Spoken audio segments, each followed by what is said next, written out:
സുഹൃത്തുക്കളെ എല്ലാവർക്കും നമ്മുടെ പുതിയ വീട്ടിലേക്ക് സ്വാഗതം. ഇനി ഞാൻ നിങ്ങളെ അറിയിക്കാൻ വന്നിരിക്കുന്ന ഒരു കാര്യം എന്തെന്ന് വെച്ച് കഴിഞ്ഞാൽ, നമുക്കറിയാം കഴിഞ്ഞ ദിവസങ്ങളിലായിട്ട് അല്ലെങ്കിൽ വയനാടിൻ്റെ വിഷയങ്ങൾ നമ്മൾ കണ്ട ദിവസം മുതൽ, അതായത് വയനാട് ടൗൺഷിപ്പിൻ്റെ ഇനോഗ്രേഷൻ പദ്ധതികളൊക്കെ കണ്ട നിമിഷം മുതൽ നമ്മൾ കണ്ടുകൊണ്ടിരിക്കുന്ന ഒരു വാർത്തയാണ്.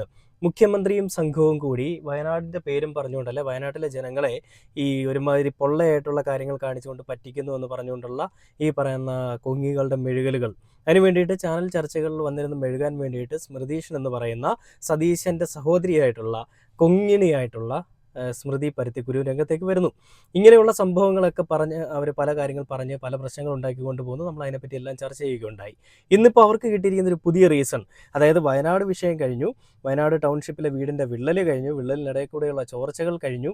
ഇതെല്ലാം കഴിഞ്ഞ് അണ്ണാക്കിലും അന്നനാളത്തിലും എല്ലാ ആളുകളും നിറയൊഴിച്ചപ്പോൾ സ്മൃതി പരുത്തിക്കുരുവിനടക്കമുള്ള സ്മൃതി പരുത്തിക്കുരുവിൻ്റെ ഈ പറയുന്ന കുങ്ങിക്കുട്ടന്മാരടക്കമുള്ള എല്ലാ ആളുകൾക്കും തിരിച്ചൊരു മറുപടി കിട്ടിക്കഴിഞ്ഞപ്പോൾ ഇനി എന്തെന്നുള്ളൊരു അന്വേഷണത്തിൻ്റെ ഫലമായിട്ട് കിട്ടിയൊരു വാർത്തയായിരുന്നു മെഡിക്കൽ കോളേജിൽ അത്യാധുനിക സൗകര്യങ്ങളില്ല, അവിടെ എല്ലാം നിശ്ചലമായിട്ട് കിടക്കുന്നു, ഒന്നും പ്രവർത്തിക്കുന്നില്ല, കാര്യക്ഷമമായിട്ട് പ്രവർത്തിക്കുന്നില്ല എന്നുള്ള വാർത്ത. ഇതും കഴിഞ്ഞ് അതും എങ്ങും എത്തുന്നില്ല എന്ന് മനസ്സിലായപ്പോൾ പിന്നീട് കണ്ടുപിടിച്ചൊരു മാർഗ്ഗമാണ് വയനാട്ടിലുള്ള മറ്റ് ജനങ്ങളെ കണ്ടുപിടിച്ചുകൊണ്ട് അവിടെ എന്തൊക്കെയാണ് നടക്കുന്നത്, അവർക്ക് ദിനപത്ത കിട്ടുന്നുണ്ടോ, ആ ദിനപത്ത കിട്ടാത്തത് എന്തുകൊണ്ടാണ്, വയനാട്ടിൽ ഈ പറയുന്ന ദുരന്ത ബാധിതർക്ക് വേണ്ടിയിട്ട് ഇടതുപക്ഷ സർക്കാർ അവരെ പറ്റിച്ചുകൊണ്ടിരിക്കുകയാണല്ലോ, എന്താണ് ഇതൊന്നും കൊടുക്കാത്തതെന്നൊക്കെ പറഞ്ഞിട്ടൊരു വാർത്ത. ഈ ഡോക്യുമെൻ്ററിയും കഴിഞ്ഞിട്ട് അതും എങ്ങും എത്തുന്നില്ല എന്ന് മനസ്സിലായപ്പോൾ പുതിയൊരു വാർത്ത ഇന്ന് വന്നൊരു വാർത്തയാണ്. അതായത് പവർ കട്ടില്ലാത്ത 10 വർഷം എന്ന് പറഞ്ഞുകൊണ്ട് ഇടതുപക്ഷ സർക്കാർ ഇലക്ഷന് മുൻപ് ഒരു പ്രഖ്യാപനം നടത്തുകയുണ്ട്, അല്ലെങ്കിൽ ഒരു പ്രചരണ വേളയിൽ ഈ ഒരു കാര്യം മുദ്രാവാക്യം പോലെ എടുത്ത് പറയുകയുണ്ടായി. നമുക്കറിയാം യു ഡി എഫിൻ്റെ ഭരണകാലത്ത് പവർ കട്ട് എന്ന് പറയുന്നൊരു സാധനം എല്ലായ്പ്പോഴും നമ്മുടെ വീട്ടിൽ നമ്മളൊരു സിനിമ കണ്ടുകൊണ്ടിരിക്കണം, നല്ലൊരു ഭാഗം അങ്ങോട്ട് എത്തുമ്പോൾ കറണ്ട് പോകും. എല്ലാ ദിവസവും, അതായത് അവർ ഭരിച്ചിട്ടുള്ള 5 വർഷമെങ്കിൽ 5 വർഷവും എല്ലാ ദിവസവും തുടർച്ചയായിട്ട് പവർ കട്ട് ഉണ്ടായിരുന്നു. 10 മണി തൊട്ട് 10 വരെയാണെങ്കിൽ ആ ഒരു അരമണിക്കൂർ സമയം പവർ കട്ട് ഉണ്ട്. എന്തിനു വേണ്ടിയിട്ടാണ്? ഈ വെള്ളത്തിൻ്റെ ഈ പറയുന്ന ലഭ്യത മൂലം, അല്ലെങ്കിൽ വെള്ളത്തിൻ്റെ ലഭ്യത തീരെ കുറവായത് കാരണമാണ് പവർ കട്ട് എന്നാണ് അന്ന് പറഞ്ഞിരുന്നത്. എന്നാൽ അന്നത്തെ കാലാവസ്ഥ അനുസരിച്ചിട്ടോ അല്ലെങ്കിൽ അന്നത്തെ വെള്ളത്തിൻ്റെ ഒരു ലഭ്യത കുറവ് വെച്ചിട്ട് ഇന്നത്തെ കാലാവസ്ഥ ഇന്നത്തെ രീതി അനുസരിച്ചിട്ട് നമുക്ക് അതിനെ കമ്പയർ ചെയ്യാൻ പറ്റില്ല. ഇന്നത്തെ ചൂട്, ഈ ഒരു സമയങ്ങളിൽ, ഈ ഒരു സീസണിലെ ചൂട് എത്രത്തോളമാണെന്ന് നമുക്കറിയാം. കഴിഞ്ഞ 5 വർഷങ്ങളിൽ ഉണ്ടായിരുന്നതിനേക്കാൾ, കഴിഞ്ഞ ഒരു വർഷം ഉണ്ടായിരുന്നതിനേക്കാൾ കൂടുതൽ വലിയ ചൂടാണ് നമ്മുടെ സംസ്ഥാനത്തിലടക്കം നമ്മുടെ കേരളത്തിൽ മുഴുവനായിട്ട് നമ്മൾ കണ്ടുകൊണ്ടിരിക്കുന്നത്. അപ്പോൾ അങ്ങനെയുള്ള ഈ പറയുന്ന ചൂടിൽ അപ്പോൾ അങ്ങനെ നമ്മുടെ ഈ നാടിന് നമ്മുടെ കേരളത്തിൽ ഈ ഒരു വലിയ ചൂട് നമുക്ക് ആർക്കും സഹിക്കാൻ പറ്റില്ല. പുറത്തിറങ്ങി കഴിഞ്ഞാൽ പൊള്ളിക്കരിഞ്ഞു. പലയിടങ്ങളിലും കണ്ണൂരടക്കമുള്ള പല ഏരിയകളിലും ഓരോ യുവാക്കൾ ഈ ചൂടേറ്റ് മരണപ്പെടുന്ന ഒരു അവസ്ഥ വരെ നമ്മൾ കണ്ടു. ഇത്രയും വലിയൊരു അവസ്ഥ, ഇത്രയും വലിയൊരു വേനൽക്കാലം നമ്മുടെ ഈ അടുത്തിടയിലൊന്നും നമ്മൾ കണ്ടിട്ടില്ല. പുറത്തിറങ്ങി കഴിഞ്ഞാൽ കരിഞ്ഞു പോകുന്ന അവസ്ഥയാണ്. സൺസ്ക്രീൻസ് ഇടാതെ അല്ലെങ്കിൽ ഒരു പ്രൊട്ടക്ഷൻ എടുക്കാതെ നമുക്ക് പുറത്തു പോകാൻ പറ്റില്ല. വലിയ രീതിയിലുള്ള പ്രത്യാഘാതങ്ങൾ സൂര്യാഘാതങ്ങൾ നമുക്കുണ്ടാവും എന്നുള്ളൊരു കാര്യം നമുക്കറിയാം. അപ്പോൾ അങ്ങനെയുള്ളൊരു സാഹചര്യത്തിൽ വെള്ളത്തിൻ്റെ ലഭ്യത പൂർണ്ണമായിട്ടും നിലച്ചു പോകുന്ന സാഹചര്യങ്ങളാണ് പലയിടങ്ങളിലും. കടലിലെ വെള്ളം പോലും പോയി നോക്കി കഴിഞ്ഞാൽ വലിയ ചൂടാണ്, തിളച്ച് മറിഞ്ഞ് കിടക്കുകയാണ്. മീൻ വരെ ചത്തുപൊങ്ങുന്ന വാർത്തകൾ നമ്മൾ കഴിഞ്ഞ ദിവസം കണ്ടു. ഇനി അതേസമയം ആറ്റിലേക്ക് പോയി നോക്കുകയാണെങ്കിലോ, ആറ്റിലെ വെള്ളം തടഞ്ഞു നിർത്തുന്നത് കൊണ്ടാണല്ലോ നമുക്ക് ഈ പറയുന്ന കറണ്ട് പവർ കട്ടിന് വേണ്ടിയിട്ട് അല്ലെങ്കിൽ ഈ പറയുന്ന വൈദ്യുതി ഉൽപ്പാദിപ്പിക്കാൻ വേണ്ടിയിട്ടുള്ള ഒരു സംഭരണം നടപ്പിലാവുന്നത്. അതിന് പോലും ആറ്റിലെ വെള്ളം പോലും കിടന്ന് വറ്റിപ്പോകുന്നൊരു സാഹചര്യം എന്നൊക്കെ പറഞ്ഞു കഴിഞ്ഞാൽ നമുക്ക് അതിനപ്പുറത്തേക്കൊന്നും പറയാനില്ല.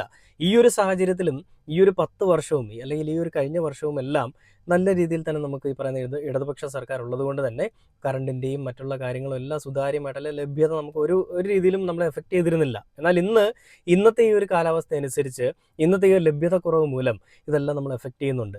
അപ്പോൾ അതിനെ വലിയ രീതിയിൽ മെഴുകിക്കൊണ്ട്, അതിനെ വലിയൊരു നെഗറ്റീവ് ആക്കിക്കൊണ്ട് കുങ്ങിക്കുട്ടന്മാരായിട്ടുള്ള രമേശ് ചെന്നിത്തല അടക്കമുള്ള VD സതീശൻ അടക്കമുള്ള ഒരുപാട് ആളുകൾ രംഗത്തേക്ക് വരുന്നുണ്ട്. എന്നാൽ ഇവരോടൊക്കെ എനിക്ക് എടുത്തു ചോദിക്കാനുള്ള ചോദ്യം, വീടെവിടെ കോൺഗ്രസ്? വീടെവിടെ ഫണ്ട്, വീടെ കോൺഗ്രസ്സേ, നിങ്ങൾ മുക്കിയതല്ലേ എന്ന് പറഞ്ഞിട്ടുള്ള പാട്ടുണ്ടല്ലോ. എനിക്കതാണ് ഇവിടെ ഓർമ്മ വരുന്നത്. എന്ത് പറഞ്ഞാലും ശബരിമല വിഷയം പറഞ്ഞുകൊണ്ട് നടക്കുന്ന ഒരാളായിരുന്നല്ലോ ഈ പറയുന്ന വലതുപക്ഷവും മറ്റുള്ള ആളുകളുമൊക്കെ, BJP അടക്കമുള്ള ആളുകൾ. എവിടെയാണ് നിങ്ങൾ മുഖ്യ ഫണ്ട്? എനിക്കതാ ചോദിക്കാനുള്ളത്. വലതുപക്ഷം ഈ പവർ കട്ടിൻ്റെ പേരും പറഞ്ഞുകൊണ്ട് ഇടതുപക്ഷത്തിനെ കളിയാക്കുമ്പോൾ ഈ കൈയില്ലാത്തവൻ വിരലില്ലാത്തവനെ കളിയാക്കുന്നു എന്ന് പറഞ്ഞൊരു ഒരു വ്യത്യാസം അവിടെയുണ്ട്. എടുത്തു പറയേണ്ട ഒരു കാര്യം തന്നെയാണ്. എന്തായാലും ഞാൻ ഈ ഒരു മെഴുകലുമായിട്ട് പവർ കട്ടില്ല, പവർ കട്ട് ഇരുട്ടത്ത് നിർത്തുന്നു എന്ന് പറഞ്ഞുകൊണ്ട് സ്മൃതീഷൻ വന്ന് മെഴുകുന്ന ഒരു വാർത്ത കാണിച്ചു തരാം. കൊടുംചൂടിൽ ഒന്ന് പുറത്തിറങ്ങാൻ പോലും കഴിയാത്ത സാഹചര്യം. ഓടിത്തിരച്ച് വീട്ടിലെത്തിയാലും രക്ഷയില്ല. ജനത്തെ ഇരുട്ടിലാക്കി നാടാകെ അപ്രഖ്യാപിത ലോഡ് ഷെഡിംഗ്. ഒടുവിൽ ഗത്യന്തരമില്ലാതെ KSEB ഓഫീസിലെത്തി നാട്ടുകാർക്ക് പായ വിരിച്ചു കിടക്കേണ്ടി വന്നു. പവർ കട്ടില്ലാത്ത 10 വർഷം എന്നായിരുന്നു ഈ കഴിഞ്ഞ ദിവസം വരെ LDFിന്റെ പ്രധാന ടാഗ് ലൈൻ. അതുകൊണ്ട് തന്നെ നാട് ചുട്ടുപഴുക്കുമ്പോൾ അടിക്കടി വൈദ്യുതി മുടങ്ങുന്നതിനെ പവർ കട്ടെന്ന് സമ്മതിക്കാൻ ഇതുവരെ സർക്കാർ തയ്യാറായിട്ടില്ല. അമിത ഉപയോഗം മൂലമുള്ള പവർ റെസ്ട്രിക്ഷൻ എന്നാണ് KSEBയുടെ വാദം. പീക്ക് അവറിൽ ഉപഭോഗം നിയന്ത്രിക്കാൻ ജനത്തോട് അഭ്യർത്ഥനയും വന്നു കഴിഞ്ഞു. ഇതിനിടെ പുറത്തുനിന്നും കൂടുതൽ വൈദ്യുതി വാങ്ങാനുള്ള നീക്കം നടക്കാതെ പോകുന്നതും KSEBക്ക് തിരിച്ചടിയായിട്ടുണ്ട്. അപ്രഖ്യാപിത ലോഡ് ഷെഡിംഗ് ജനത്തോടുള്ള വെല്ലുവിളിയാണെന്ന് വിമർശിക്കുകയാണ് പ്രതിപക്ഷം. ഇതാണോ പിണറായി വിജയൻ മുതൽ സൈബർ പോരാളി വരെ തെരഞ്ഞെടുപ്പ് കാലത്ത് കെട്ടിപ്പൊക്കിയ പവർ കട്ടില്ലാത്ത കേരളമെന്ന പരിഹാസത്തോടെ ചോദിക്കുകയും ചെയ്യുന്നുണ്ട്. പ്രതിസന്ധിയിലേക്ക് എത്തിച്ചതിന് പിന്നിൽ അഴിമതിയാണെന്ന ആരോപണവുമുണ്ട്. ഇനിയും പ്രതിസന്ധി പരിഹരിച്ചില്ലെങ്കിൽ നാടും സർക്കാരും ഒരുപോലെ വിയർക്കും. ഇരുട്ടിൽ നിർത്തുന്നോ എന്നതാണ് ചോദ്യം. എന്റെ പൊന്ന് സ്മൃതീഷ, നിനക്ക് നിർത്താറായിട്ടില്ലേ?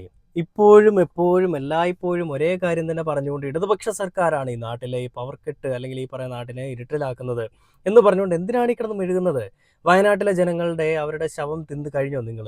ഇനിയും പൂർണ്ണമായിട്ട് തീർന്നിട്ടില്ല. അവിടെ ഒരുപാട് ശവം ഇനിയും കിടപ്പുണ്ട് മണ്ണിനടിയിലൊക്കെ ആയിട്ട്. അതുകൂടി കൊത്തിയെടുത്ത് തിന്നണം. എന്നിട്ട് UDF ഇവിടെ എന്തൊക്കെയോ വലുതായിട്ട് ഉണ്ടാക്കുന്നുണ്ട്, LDF ഒന്നും ഉണ്ടാക്കുന്നില്ല എന്നുള്ളൊരു വാർത്തയും പടച്ചു വിട്ടുകൊണ്ട് എന്തൊരു കഷ്ടമാണ്. നാണമില്ലേ നിനക്കൊക്കെ? രാഷ്ട്രീയമേ പറഞ്ഞിട്ടുള്ളൂ, നിനക്ക് ജേർണലിസം പറഞ്ഞിട്ടില്ല. നിനക്ക് രാഷ്ട്രീയത്തിൽ പോകാൻ ആഗ്രഹമെങ്കിൽ, UDFനെ പിന്തുണയ്ക്കാൻ ആഗ്രഹമെങ്കിൽ ആ പീഡനവീരനടക്കമുള്ള ഈ പെണ്ണുപിടിയനടക്കമുള്ള ഗർഭം നിരോധിക്കുന്ന അല്ലെ ഗർഭാവസ്ഥയിലുള്ള പെൺകുട്ടികളെ ചതിക്കുന്നവന്മാരടക്കമുള്ളവന്മാരുടെ കൂട്ടത്തിൽ പോയിരുന്നുകൊണ്ട് മെഴുകണം. അല്ലാതെ എനിക്കൊന്നും പറയല്ല. രാഹുൽ മാങ്കൂട്ടത്തിൽ നമ്മളൊരു സമയത്ത് വലിയ രീതിയിൽ സപ്പോർട്ട് ചെയ്തിരുന്നു, അയാളുടെ ഭാഗത്ത് തെറ്റില്ല എന്ന് അറിഞ്ഞുകൊണ്ട് തന്നെ. എന്നാൽ അയാളുടെ ഭാഗത്തും തെറ്റുണ്ടെന്നുള്ളത് നമ്മൾ പലപ്പോഴും കണ്ടതാണ്. മുഖ്യമന്ത്രി ഇന്ന് ഈ ലോഡ് ഷെഡിങ് നടപ്പിലാക്കിയപ്പോൾ അത് മുഖ്യമന്ത്രിയുടെ കഴിവുകേടാണെന്ന് പറഞ്ഞുകൊണ്ട് വലിയ മെഴുകലുമായിട്ടാണ് രാഹുൽ മാങ്കൂട്ടം അടക്കമുള്ള ആളുകൾ വന്നത്. ഇവിടെയും എനിക്ക് എടുത്തു പറയാനുള്ളൊരു കാര്യം, കൈയില്ലാത്തവൻ വിരലില്ലാത്തവനെ കളിയാക്കുന്നു. സ്വയമേ ചിന്തിക്കാനായിട്ടുള്ള സാമാന്യ ബോധവും കഴിവുമില്ലാത്ത ഒരു കൂട്ടം ആളുകളുടെ സംഘടനയാണോ കൊങ്ങികളുടെ സംഘടന എന്ന് ഞാൻ ചോദിച്ചാൽ അല്ല എന്നൊരിക്കലും പറയാൻ സാധിക്കത്തില്ല. കാരണം സത്യാവസ്ഥ അത് തന്നെയാണ്. ഒരു രീതിയിലും ഒരു കാരണവശാലും എന്താണ് നടക്കുന്നതെന്ന് അറിയാനായിട്ട് കഴിവില്ലാത്ത, അല്ലെങ്കിൽ അത് ചിന്തിക്കാനായിട്ട് കഴിവില്ലാത്ത ഒരു കൂട്ടം ആളുകൾ അവരെല്ലാം കൂടി ഒത്തുചേർന്ന് നിൽക്കുന്ന ഒരു സംഘടനയായിട്ട് തന്നെ കൊങ്ങികളുടെ സംഘടന മാറിയിരിക്കുകയാണ്. എന്ത് ചെയ്താലും ഇടതുപക്ഷത്തിനെ പറ്റി കുറ്റം പറയണം. നമ്മൾ പണ്ട് സിനിമകളിൽ കണ്ടിട്ടുള്ള ഡയലോഗ് ഉണ്ട്, എന്ത് വന്നാലും മുഖ്യമന്ത്രി രാജിവെക്കണം. സാറേ ഞങ്ങൾക്ക് കുടിവെള്ളം കിട്ടിയില്ല, മുഖ്യമന്ത്രി രാജിവെക്കണം. സാറേ ഞങ്ങൾക്ക് പഠിക്കാനുള്ള ബുക്കുകൾ കിട്ടിയില്ല, വിദ്യാഭ്യാസ മന്ത്രിയല്ല, അവിടെയും മുഖ്യമന്ത്രിയാണ് രാജിവെക്കേണ്ടത് എന്നുള്ളൊരു ചിന്താഗതിയാണ് UDFനും അതേപോലെ തന്നെ BJPക്കും ഒക്കെ ഉള്ളത്. BJPയുടെ കടന്നുകയറ്റം ഒരു പരിധി വരെ, അല്ലെ ഒരു പരിധി എന്നല്ല, BJPയുടെ കടന്നുകയറ്റം ഇവിടെ നടക്കാതിരിക്കാനായിട്ട് LDF ഒരു വലിയൊരു തടയായിട്ട് തന്നെ നിൽക്കുന്നുണ്ട്. അപ്പോൾ അതുകൊണ്ട് LDFനൊപ്പം അല്ലെ LDFനെ തകർക്കാൻ വേണ്ടിയിട്ട് UDFനൊപ്പം നിൽക്കുന്ന BJPയാണ് നമ്മൾ കാണുന്നത്. UJP എന്ന് വേണമെങ്കിൽ നമുക്ക് പറയാം. UDFും BJPയും എല്ലാം കൂടെ ചേർന്നിട്ടുള്ള UJP. ഇതാണ് ശരിക്കും ഈ നാട്ടിൽ നടന്നുകൊണ്ടിരിക്കുന്നത്. ഇവന്മാരുടെ തോന്നിവാസവും തന്തയ്ക്ക് പുറക്കാഴികയും എല്ലാം മറയ്ക്കാൻ വേണ്ടിയിട്ട് മറ്റൊരാളുടെ മേലേക്ക് കുറ്റം അടിച്ചേൽപ്പിക്കാൻ ശ്രമിക്കുന്ന ഒരു പ്രവണത. അതിൽ ലോഡ് ഷെഡിങ് ഒരു കാരണമാണ്, വയനാട് വിഷയം ഒരു കാരണമാണ്, വയനാട്ടിലെ ജനങ്ങളുടെ ദുരിതാവസ്ഥ ഒരു കാരണമാണ്, അവരുടെ വീടിൻ്റെ വിള്ളലുകൾ പല കാരണങ്ങളുമാണ്. എന്തൊക്കെ പറഞ്ഞാലും ഒരു രീതിയിലും അങ്ങോട്ട് വിട്ടുകൊടുക്കാനായിട്ട് തയ്യാറാവാതെ നിൽക്കുന്ന സ്മൃതി അടക്കമുള്ള റിപ്പോർട്ടർ ചാനലിലെ പല മുന്തിയ അവതാരകന്മാരും അവതാരികകളും ഈ ഒരു അപരാധവുമായിട്ട് രംഗത്തേക്ക് വന്നിരിക്കുകയാണ്. എന്നാലും ഡോക്ടർ അരുൺകുമാർ ഇങ്ങനത്തെ വൃത്തികെട്ട പരാമർശമായിട്ട് വരില്ല. അയാൾക്കറിയാം ഒറ്റ തന്തയ്ക്ക് പിറന്നാണെങ്കിൽ എന്ത് പറയണം, എങ്ങനെ പറയണം എന്നുള്ളത്. മറ്റുള്ളവർക്ക് വേണ്ടി ഒരിക്കലും ഒരു അടിമപ്പണി എടുക്കാതെ എല്ലാ കാര്യങ്ങളും വെട്ടി തുറന്ന് പറയുന്നൊരു നല്ലൊരു ജേർണലിസ്റ്റായിട്ട് അരുൺകുമാർ മാറുന്നു. അടിമകളായിട്ടുള്ള കൊങ്ങികൾക്ക് വേണ്ടിയിട്ട് അഹോരാത്രം പണിയെടുക്കുന്ന അടിമത്തിയായിട്ടുള്ള സ്മൃതി ഇങ്ങനെ കിടന്ന് മെഴുകിക്കൊണ്ടിരിക്കുന്നു. സ്മൃതി, നീ എന്തൊക്കെ മെഴുകിയാലും എന്തൊക്കെ പറഞ്ഞാലും ഈ നാട്ടിലെ ജനങ്ങൾക്കറിയാം ഇവിടെ എന്താണ് നടക്കുന്നതെന്നും ഈ നാട്ടിലെ ജനങ്ങൾ ഈ ഒരു ലോഡ് ഷെഡിങ്ങിനെയും അതിജീവിക്കും. അല്ലെങ്കിൽ ഈ ഒരു ലോഡ് ഷെഡിങ് അവർക്ക് മനസ്സിലാവും. സ്വന്തം വീട്ടിലെ കുടിവെള്ളം പോലും ഇല്ല ആരുടെയും. ആ ഒരു അവസ്ഥയിലും അവർക്ക് മനസ്സിലാവും എങ്ങനെയാണ് സർക്കാർ ഇത്രയും നാളും നമ്മളെ പോറ്റുക എന്നുള്ളത്. അങ്ങനെയുള്ള സാഹചര്യത്തിൽ നിങ്ങളുടെ മെഴുകലുകളുടെ ആവശ്യമില്ല. ഇനി എന്തൊക്കെ മെഴുകിയാലും ഈ നാട്ടിലെ ജനങ്ങൾക്കെല്ലാം മനസ്സിലാവുമെന്ന് പ്രത്യേകിച്ച് പറഞ്ഞുകൊണ്ട് ഈ ഒരു വീഡിയോ അവസാനിക്കുകയാണ്. ഇവിടെ ഞാൻ ലോഡ് ഷെഡിങ്ങിൻ്റെ ശാസ്ത്രീയ വശം പറയാൻ വേണ്ടിയിട്ട് വന്നതല്ല, സ്മൃതിയുടെ മെഴുകലുകൾ നിങ്ങളെ കാണിക്കാൻ വേണ്ടിയിട്ട് വന്നതാണ്. പുതിയൊരു വീഡിയോ അടുത്ത ദിവസം കാണുന്നവരെ ഓക്കെ ബൈ.